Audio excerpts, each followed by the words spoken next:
чувствует народ праздник. Вот эта небольшая книжка, которую вы видите, это начало большого проекта, и он будет касаться именно наших белорусов, именно наших людей, которые спасали в годы войны тех, кто был обречен немцами на смерть. Актуальность данного изучения можно выразить простыми словами. Сейчас Запад всячески пытается переписать нашу историю. Всячески пытается переписать историю Великой Отечественной войны. Поэтому противодействие данным тенденциям становится очень актуальным, и правда об истории, донесение правды близко даже к концепции национальной безопасности. То есть ложь и фальсификации, которые в нас льются, они не только нашу историю, не только искажают ее, но и вредят всему нашему обществу. Идет переформатирование ментальности наших людей. Когда в прошлые времена, после войны, характеризовали Великую Отечественную войну, то указывали, что это была война справедливая, эта война была отечественная, поэтому подвиг народа после войны был массовым, и сопротивление народа было всенародным. Вот эти две характеристики, которые были даны в Великой Отечественной войне, они сейчас западными политтехнологами пытаются различными способами улучшать. И вот давайте мы посмотрим, как рождаются фальсификации Запада на основании нашей истории. Было порядка 120 тысяч человек содержалось. По разным подсчетам ученых удалось спасти 10 тысяч человек. Надо представить, это численность нормального небольшого городка. 10 тысяч человек удалось спасти. Это при всем при том, что выйти из гетто просто так и уйти было практически в одиночку невозможно. Потому что немцы создали такую систему, когда за тех, кто прилетел евреев, за тех, кто спасал евреев, была смертная казнь. Смертная казнь была не только тому, кто спасал, но и всей семье. И вот мы смотрим, 10 тысяч спасенных людей. А кто их спасал? Если посмотрим документы Института Яд Вашем, музей израильский Яд Вашем, то мы там найдем на всю Беларусь порядка чуть меньше 700 праведников народов мира. Вот, то есть Яд Вашем, он увековечил память чуть менее 700 человек. А здесь, возможно, в Минске из одного только гетто было спасено порядка 10 тысяч человек. Как это происходило? Значит, был создан Минский подпольный горком партии, первоначально его создал Исай Казимец, и вот став Исай Казимец, фактически основное направление его деятельности это была работа гетто.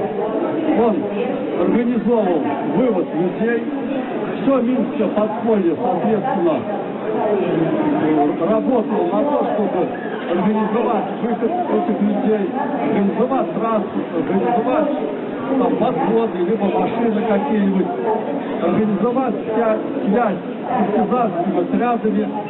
И получается так, что все минское подполье, фактически оно было коллективным праведником.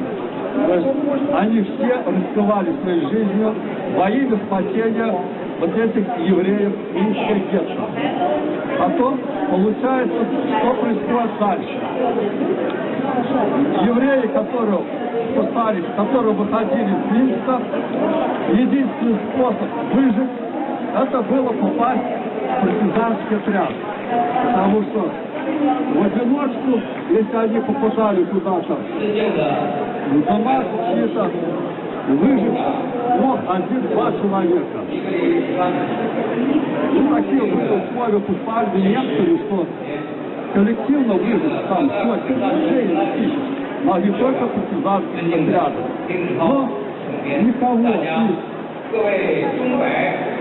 из этих партизанских отрядов, никого из Минского покоя до сих пор так и не зачислено коллективно праведники в музее Яд Вашем. То есть их как будто бы вообще никто не видит.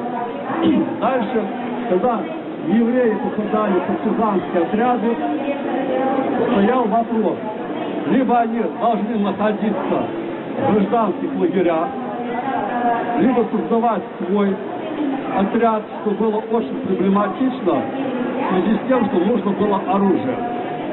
И был еще вариант, когда вот этих людей выводили за линию фронта. Это были в основном север Минской области, тогда была еще Вилейская область, Витебская область. И вот они выводили вот этих евреев за линию фронта. В 1942 году, когда Красная Армия провела успешное наступление в районе Кудичи, Псковская, Витебская область, там были прорвана линия фронта, и она была там были болота, и вот порядка 40 километров вот этой линии фронта, там не было немцев. И вот через эти так называемые Сурожские ворота начался вывод людей за линию фронта. Всего было выведено порядка 200 тысяч человек за полгода. Вот весна, лето, осень 1942 года вывели порядка 200 тысяч человек. Из них порядка 25 тысяч были призваны в Красную Армию. То есть шла мобилизация на оккупированной территории, людей выводили, и среди них было очень много евреев, которые практически чуть ли не каждую ночь шли колонны евреев вот через эти Сурожские ворота.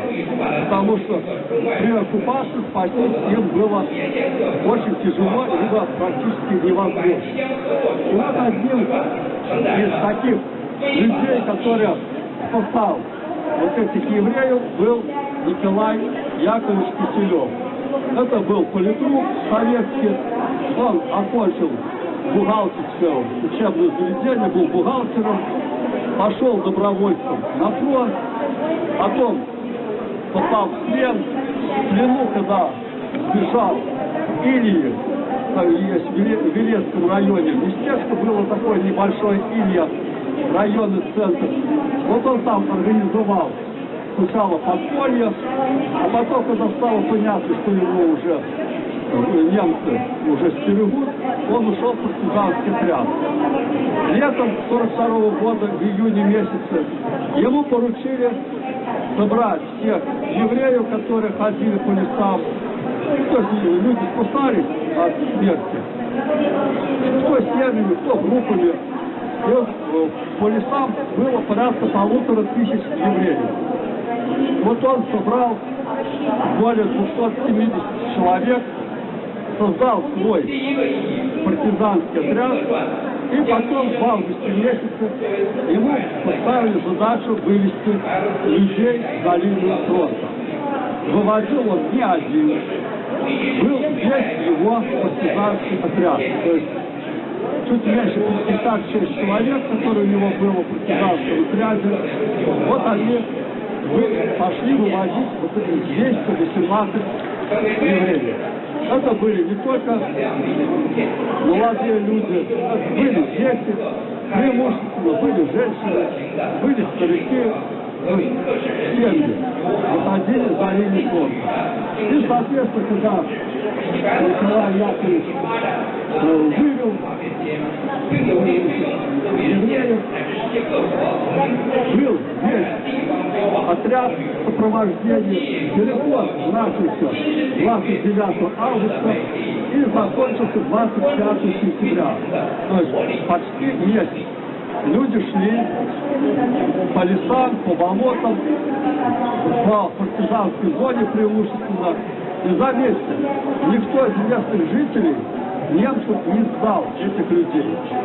Вы, может, слышали когда-то, было, что есть такая лауреат Нобелевской премии, которая заявила, что я росла в стране полицаю. Так вот, проводила, группа прошла через пол Беларуси, шла почти месяц, и никто их немцев не сдал. Вот это вот ментальность людей, которые жили у нас в Беларуси. Группа успешно была выведена. Дважды была попытка дважды их, нарывались на немцев, но они без потерь уходили. Далее, у нас, когда прибыли за линию фронта, когда уже опасность миновала, весь отряд Киселева был расформирован. Все, кто был боеспособный, отправили в Красную армию служить, а тех, кто был не боеспособен, тех подключили к этим беженцам, 218 человек, и отправили в Среднюю Азию. Когда вы, может, кто-то смотрел из вас фильм «Праведник», смотрели или нет? Новый фильм, да.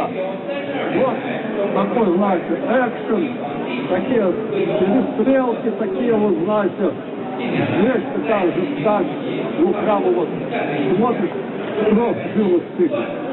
В реальности, правда в этом фильме то, что был такой Киселев, правда в том, что было такой Гектор Ильича, правда то, что в группе Киселева были евреи из Долгинова, и то, что там была Аня Сироткова, разведчица.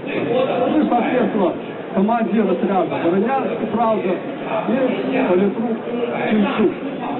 Все остальное, ну правда, то, что они вышли за линию фронта. Все остальное это творческая выдумка, или так говорить, или фантазии сценаристов. Почему? Вот вы когда смотрите фильм, все время война идет, все время за ними немцы гоняются, все время убивают. Вопрос, для чего это сделалось? Ответ простой. Было 218 евреев, которых выводил целый партизанский отряд. Вот они вышли за линию фронта, 218 человек, но выходило суммарно 274 человека. Вопрос, а где делось 50 человек лишних? Так вот, для того, чтобы объяснить, где делись вот эти 50 с лишним человек, то есть куда исчез весь партизанский отряд, вот для этого и созданы все вот эти баталии, все эти перестрелки, все эти погони, которые там были. То есть цель показать, что Киселев был один. Цель показать то, что не было никакого партизанского отряда. Вот для этого фильм и создавался, чтобы закрепить вот эту фальсификацию отсутствия коллективного подвига советского народа. Потому что сам Киселев, он был зачислен правительством народа мира, музей Яд Вашем его зачислил, и все.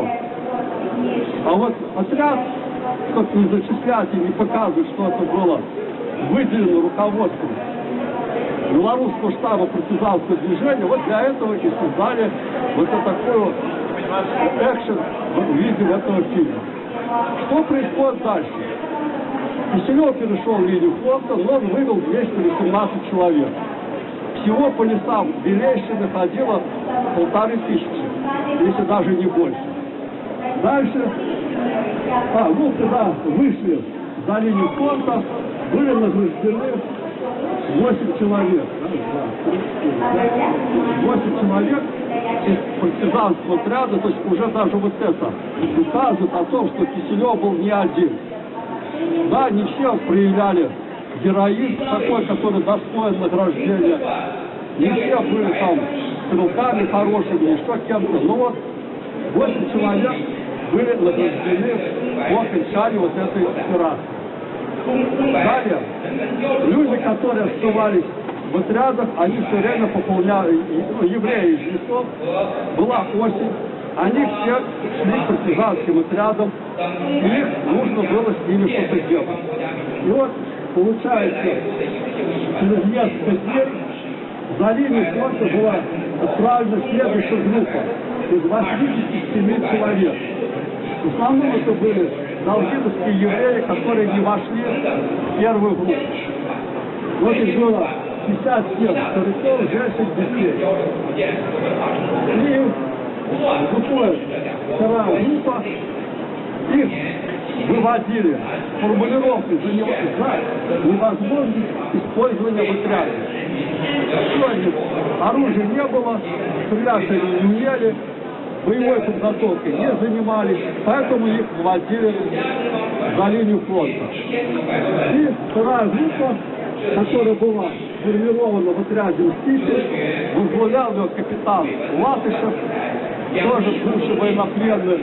И вот без потерь 12 сентября стал выводить, и 28 октября он вывел вторую группу за линию фронта.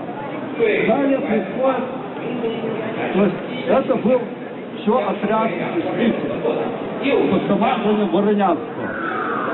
Рядом была бригада Фрунзе, и там возле этой бригады Фрунзе была диверсионная группа под командованием Мироненко.